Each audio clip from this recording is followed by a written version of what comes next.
Hello viewers, আশা করি তোমরা খুব ভালো আছো আর আমিও খুব ভালো আছি। তো চলে এলাম একটু মিনি ব্লগ নিয়ে। অ্যাকচুয়ালি আমি বানাবো দুধ পুলি।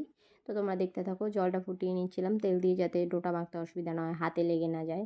তেল দিলে এবার হাতে লাগে না। তো এদিকে ক্ষীরটাও রেডি করে নিয়েছিলাম আগে থেকেই দুধের।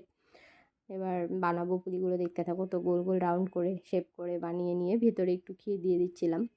দিয়ে এবার বেশ ভালো করে মুড়ে দিতে হবে মাথাগুলো, যাতে ক্ষীরটা না বেরিয়ে যায়। ক্ষীরটা বেরিয়ে গেলে পরে তো জবথব হয়ে যাবে। তো যাই হোক, তো বন্ধুরা দেখতে থাকো। এই যে আমি চামচ দিয়ে একটু পোদ্দারি করার চেষ্টা করছিলাম, জিনিসটাকে একটু সুন্দর করার চেষ্টা করছিলাম, জানি না আদৌ সুন্দর করতে পেরেছিলাম কি না। তো দেখো গাইজ এরকম। এদিকে আমার যাও একটু ট্রাই করছিলো, দেখি আমি কেমন পারি। যাই হোক, পুলিগুলো রেডি করে নিয়েছি আর বেঁচে যাওয়া ডো দিয়ে চুষিও করেছি। এদিকে খেজুরে গুড় নিয়ে নিয়েছি, এবার দুধের মধ্যে এটাকে দিয়ে এটাকে কিছুক্ষণের জন্য ফুটতে দেবো। তো এই যে ফুটে গেছে দুধটা। এবার এটাকে পুলিগুলো দিয়ে দিব। পুলিগুলো দিয়ে আবারও একটু ফুটতে দেবো। তো ফুটে